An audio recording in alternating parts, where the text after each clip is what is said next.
Welcome to the second episode of the March Home. I'm Brian Anderson with my co-host Amy, and we're here with special guest Craig Gross from Frankie's Patriot Barbecue. Welcome, Craig. Welcome. Good to be here. Thank you very much. So, Frankie's Patriot Barbecue, what is it? Tell us a little bit about it.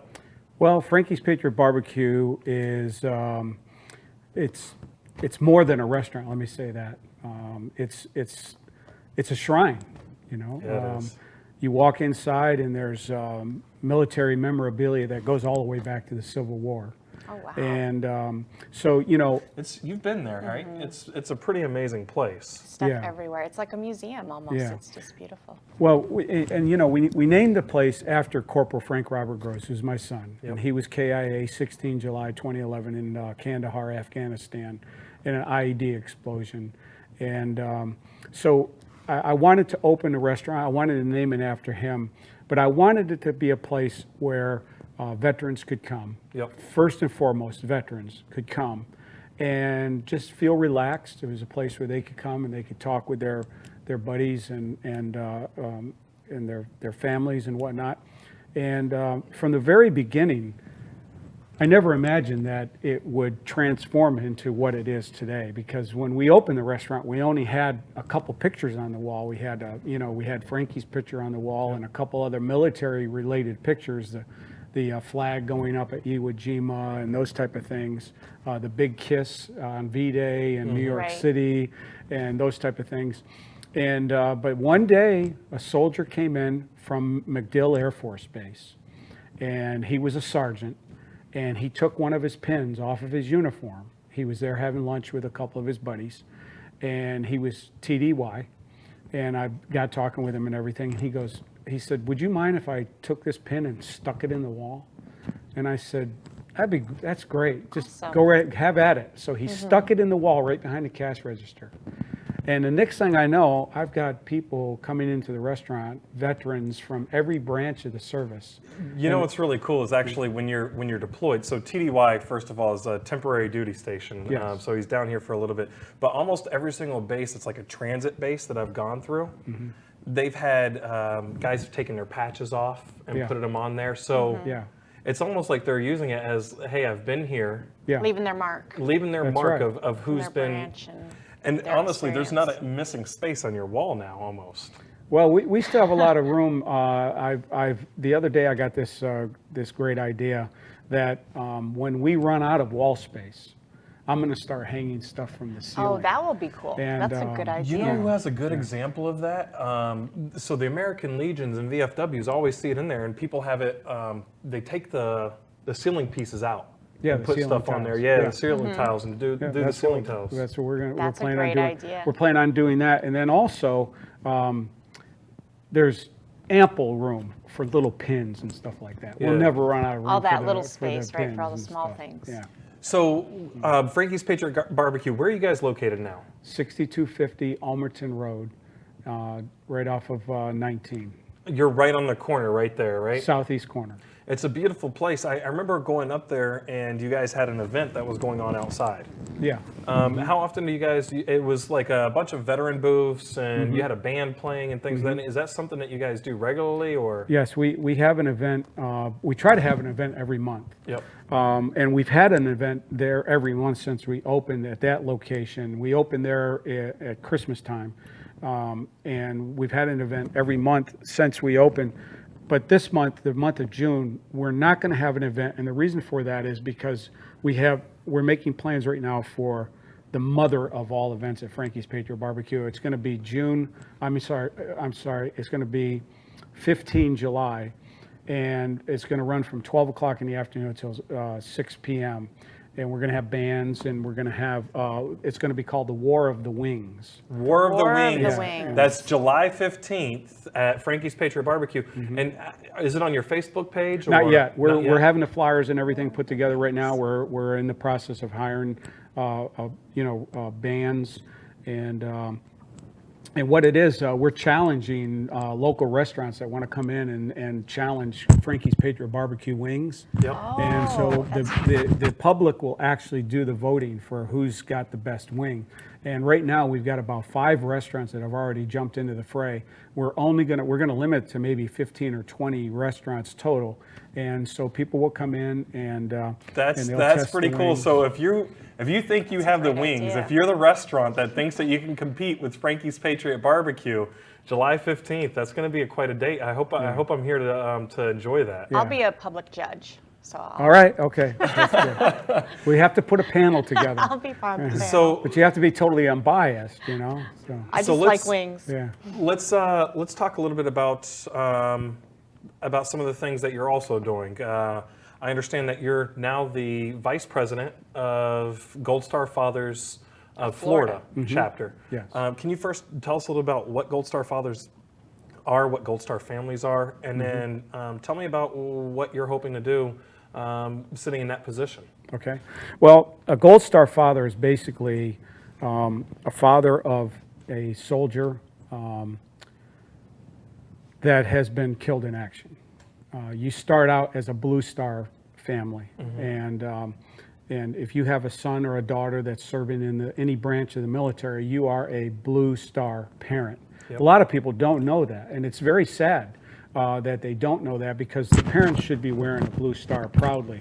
And people could walk up to them and say, "What is that Blue Star?" You know what I'm Right. saying? And then you get to talk about your son or daughter. And honestly, if you take a look, so it's just this white. It has the red trim that you see right there with the blue star right inside the middle. It's a simple streamer that people put inside their yards. They put them on they put the stickers on their card, and that just means their troop is in the military serving somewhere. Correct. Correct. And then if a son or daughter's killed in action, then that Blue Star is transformed into a Gold Star. And it's a club that, we say this often, nobody wants to join. Yeah. But we're very thankful for it because Gold Star parents, it's a different dynamic when your child is killed in action, because it's different than, and I'm not trying to diminish or minimize if your son or daughter's killed in a car accident or something, or they die from cancer. You know, that affects a certain group of people, a certain nucleus. When your son or daughter is killed in action, that affects every American. From coast to coast, from sea to shining sea, because that young man laid his life down for the 50 stars and the 13 stripes, Right. and for every American that walks on this God-blessed shore. And you know, the truth is, you look at the United States right now, we have 340 million people here, and it's only been 1.2 million that sacrificed their life for this country. I mean, that's a small percentage of our whole entire history. It's a segment of the population, it's a subset of our population, a subset of our military population that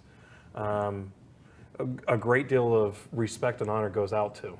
That's right. I read a lot about Frankie leading up to this past week's Memorial Day ceremony, and he was a pretty amazing kid. I mean, he started 2 businesses. He had a master's degree. Before even joining the military, he already had his master's That's degree. amazing. So he was definitely an active kid. Yeah. Tell us, you two were quite friends as well, weren't you? Yeah, Frankie and I, it was a great relationship, a great father-son relationship, and a very unusual one, you know, because everything that I like to do, Frankie liked to do. Yeah. I'm an artist, and he was an artist. I played the guitar, he played the guitar. He loved to surf. I like to fall down. Okay. So, you know, I try to get up on the board, and I keep falling down. But I'm going to keep trying. Then, you know, he loved to camp. We fished together. I taught him how to shoot, and he became a marksman in the Army. Shot 39 out of 40 bullseyes in boot camp at Fort Benning, Georgia. And where he transcended me was his study abilities and everything, because I wasn't very studious or anything in school. And but it's amazing. I mean, people don't realize this. I actually ended up graduating from Harvard. Okay. Now you think that I said Harvard, but I said Harvard. Okay, I graduated from the School of Hard Knocks. I have a PhD. Harvard. I have a PhD in Hard Knocks. So. Almost sounds like a PhD in BS. Yeah. But we're not going to say that exactly. But anyhow, so you know, Frankie went on to go to college. He played baseball, and I played baseball, and I was a pretty good baseball player in my day.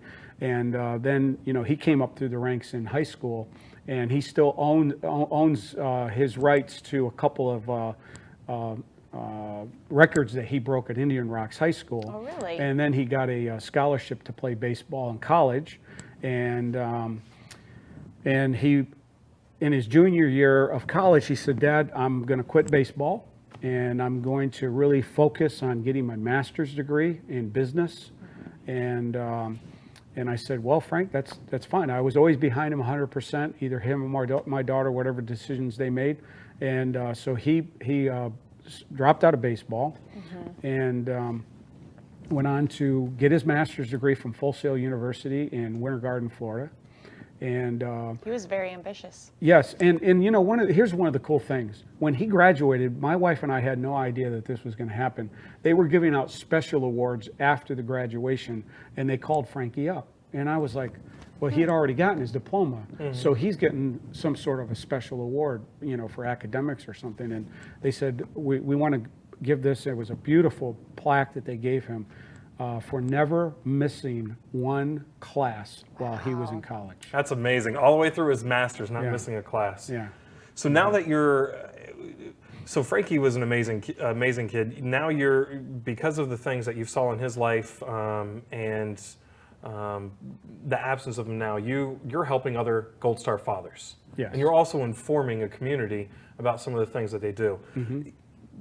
Can you tell me briefly, what's your goal for this next year, Gold Star Fathers? Well, Don Carey, who is our president, and I had kind of an impromptu meeting this morning, because over the weekend I started thinking about Memorial Day, and it's very disappointing to watch television during Memorial Day week, and it's all this hype about Memorial Day sales. They're going to sell mattresses cheaper, they're going to sell cars cheaper, and everything else. I was telling you, I was listening on the radio, and they were advertising all these different things throughout the weekend, and instead of it being focused on Memorial Day. Yes. So what we're going to do, we're going to approach a couple of local businesses. We're going to start out with Moss Nissan, who is a very veteran-centric business. He gives a lot of really great discounts to veterans. The Veterans Alternative. We've got the Moss Nissan Troop Carrier, amazing Carrier. vehicle that he donates to us. It's awesome family. Well, Dave is a good friend of mine. Yep. And we're going to go to him and the other businesses in the area, because and what inspired me was Budweiser did a fabulous job this year, focusing on Memorial Day with their commercials. So I want to go to these businesses, and our theme is going to be keep it memorial. Keep it memorial. Right. Keep it memorial. And we want to Start hashtagging it now. Keep it memorial. Yes. So what we want to do is encourage these companies to focus on what Memorial Day is and not the sale. Right. And I believe that what will happen is there will be a groundswell of appreciation. Yep. Yeah, make it as commercial as you want, but please don't minimize the importance of the holiday, because it is, in my opinion, it is the most sacred holiday as a nation. Yeah, I agree with you 100%. Yeah. Guys, thank you so much.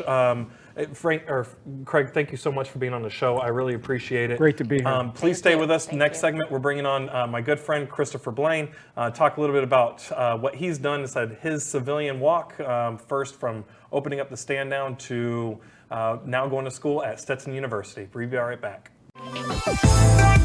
The Edge, Fridays at noon. If you're an entrepreneur looking for cutting edge information, tips, tricks, secrets, expert interviews, it's all here at The Edge. Anything you need to build your business, this is the show to listen to.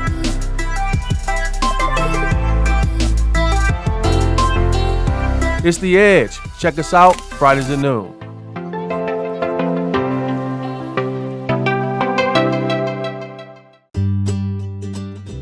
Ever need a doctor after hours? Well, searching won't help. But what do? You could go to the urgent care or ER, but if only there was a better way. Introducing the MNO Plus Card.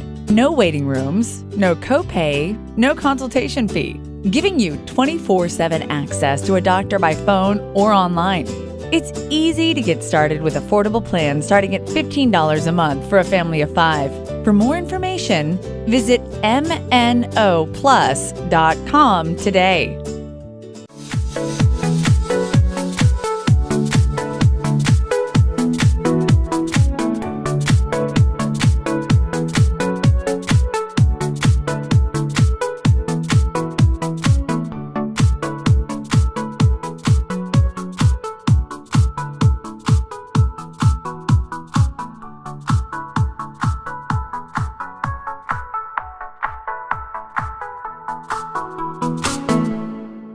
Welcome back. I'm here with Amy and I are here with our good friend Christopher Blaine. Chris, how are you doing, brother? I'm doing very well, man. Thanks for having me. So, right at the segment, he had a correction for me. I said Stetson University is where he went to, where he's going to school at, but it's actually Stetson University, College of Law. College of Law. College of Law. So you just finished what, your second year? Finished my second year, going into my third year. What are you going to do when you grow up? How exciting. Why do I have to grow up? I don't know. Yeah, I love law. I just really, it's made sense to me. I'm in every class as well. I just enjoy it. They're real stories. When you read those 1,200 page books, cover to cover, you're actually reading about people in the community or people in the States. And so it's very interesting on how this country was founded, really. I mean, it's in everything we do. So Chris is you were in the National Guard. You're a Afghan veteran. Correct. Served in the Afghan War back when? 2000? 0506. Okay. And you spent a year there? I did. What were you doing out there? I was the non-commissioned officer in charge of transportation for FOB Lightning, which is Gardez area, eastern Afghanistan, kind of by the Pakistan border. We would take supplies. They would bring us supplies to our base, and then we would run that supplies out to the Rangers, Special Forces, guys on the front lines. Usually I was actually picking the supplies up and then running it out, but that was kind of our mission there. And we also did train a lot of Afghan Army and Afghan National Police in driving. So, And to tell you the truth, I don't know how Chris ever got to teach anybody about driving. Just saying, I've seen him on 19 before. yeah. Well, they don't have a lot of posted speed limit signs in Afghanistan. So Or all the distractions like yeah, that we are were- different. So your I bad guess. habits actually came from there. yeah, we'll go with that. Yeah, we'll go with that. Yeah, that's right. So you and I met in 2013. Yeah, 2013 was at a county commission meeting. Yeah. Yeah, Brian was giving a little speech at a county commission meeting. I was actually interning for the assistant county administrator. My undergrad degree is in public policy and administration, and Brian was up there using big boy words like. I had to look him up before I talked. Yeah, like we don't want a reactive, we want a proactive, right? Yeah. Positive psychology. That's right. Even still, And I even Yeah. back then. I said, "What? Did this guy steal my notes or something?" And yeah, we met in at the time Commissioner Malari's office, right? Yep. Yeah. Yep. And then we went on to, Chris was, if you guys know the Stand Down, I'm wearing the shirt today. I wore it because I knew Chris was coming on the show. Yeah. It once was the Pasco County Stand Down. Now it's called the One Community Now Stand Down. A great, unbelievably awesome weekend of events that they do for our homeless veterans across all of Tampa Bay. Yeah. This year, and so when we first started that, it was all intense, and folks stayed overnight. And tell us from your view, what was it? It was first and foremost, it was a lot of great folks that really dedicated their time and energy into helping our veterans. And I mean, Patty Templeton, Yeah, Jim Lewis, all those guys, Ed. drawing inspiration from those people is very easy because the dedication and hard work that these people displayed was just second to none. Yeah. And so what I saw is the community working together for veterans, and I said I got to be a part of this. Yeah. And I'm so glad that we met and I was able to do that. But I mean, I don't remember that first year. How many went through? 300. The first year was a 2-day stand down. It was 121 that went through the 2-day stand down. Yeah. There were some really awesome numbers that came from it. It was something like 33 got into housing and 18 into school. Those were some big numbers. How many went through this Since then, last year? This last year, I don't know the numbers, but they've served 350, 360. Right, yeah. They're pushing It's gotten big. 400. And this year, they're actually moving to stand down. It's so cool. Chris and I aren't even involved at all. Anymore? Patty Templeton, Ed White, Yeah. Jim Lewis, Yeah. all those guys over there. I mean, unbelievably great folks. They're having it now over at the near the Rotary Pavilion. What's it called? The right on 54. Safety Town? Safety Town. Okay. That's Yeah. what it is. They're having it right out of Safety Town this year. Yeah. So they've even Oh, that's been able outstanding. to. Yep, they've grown that. So you're now in school for law, I am. Third year. going into your third year. Going into my third So that year. means you passed all your classes.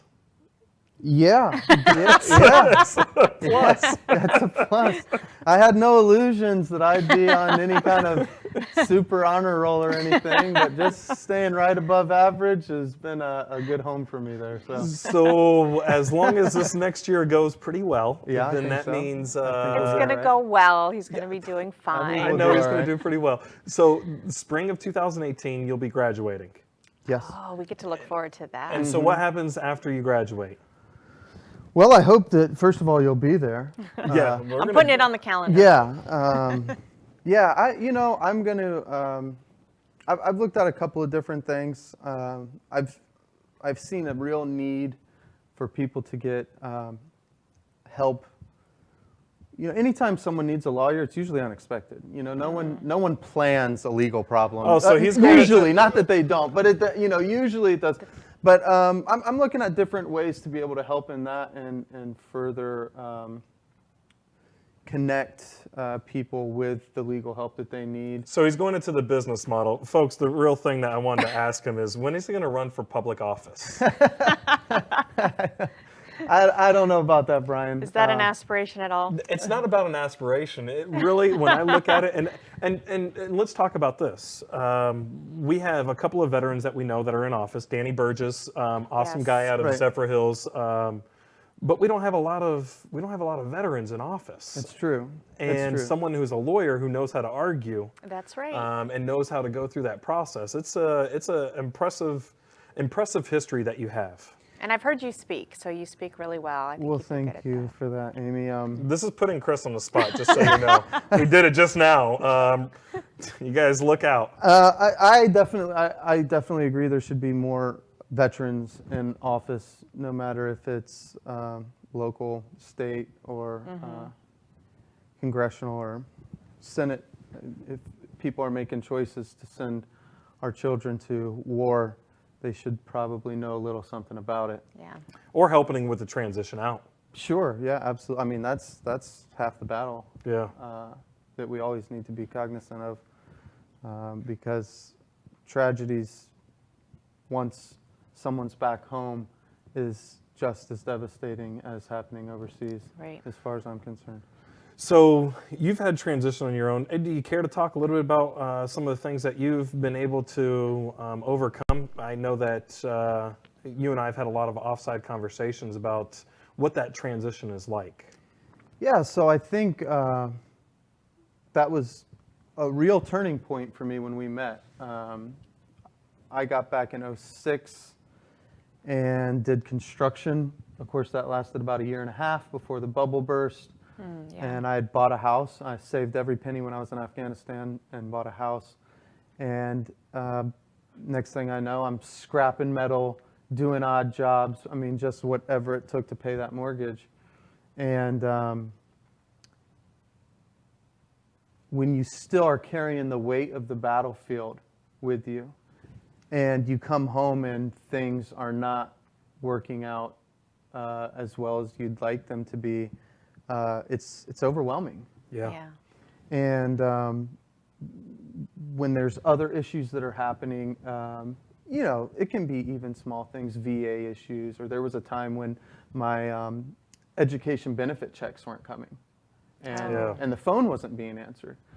And you're different from the rest of your friends once you get home.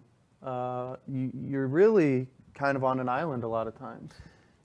Isolated. Isolated, yeah, definitely. Almost like, for some reason, I've noticed this. Veterans, for some reason, we go into silos. Definitely, yeah. And no one quite gets you. Yep. Fitting back in is just a chore. You know, you can't. You know, You're there's not the same as you But were are you before. seeing changes in that? Is there things Oh, going on that's helping with huge, that in the definitely. communities? Yeah, absolutely. So I think first of all, people being more cognizant of our veterans' needs has definitely been a huge help. But for me, the Accelerated Resolution Therapy, Veterans Alternative Center has just been tremendous help to me. My So- dog has saved my life, probably. My beautiful fiance with me now, and we're getting married soon. I'm looking forward to that. But I tell you that I would have never even been able to get into this place if it wasn't for some of the positive transitioning things that have Right. happened. I feel now that my life has gotten back on track, and I'm able to take care of the people I love and have both that reciprocated and given, you know, so in a Right. healthy, meaningful way, and lose some of the anger that I carried and some of the other things, and Adjust that rucksack you're carrying. yeah, exactly, You know, exactly. 'Cause that's- Accelerated resolution therapy, it's the therapy that I use to save my life. It's the reason why we opened up the Veterans Alternative. That's what he kind of spoke of. If you want more information on it, please go to our website, veteransalternative.org, or just give us a call, 727-939-8387. We'll tell you a lot more about accelerated resolution therapy. And I wish we had more time to go a little bit more in detail about that with you. We're going to have you back on the segment at some point. Definitely, I'd Definitely, be happy, yeah. happy to do that. You know something else? Once your fiance gets a little bit more used to you, we're going to have her on the segment to talk about all the problems that you have. Well, and interestingly, No. she was in Kuwait during the invasion of Iraq. She was a child, so wow. she gives me a special perspective that I think a lot of us Yeah. always wondered about why we were there. That would be a very interesting perspective. Definitely a lot of people don't know about. so. So you just heard in one of the next segments to come, we are going to have the bride-to-be of Mr. Christopher Blaine. Can't wait to have Karima on the Karima. show. So we will see you then. Guys, thank you for tuning in to our second show. Chris, thank you so much for joining us. My honor. And we will see you next week for the March Home.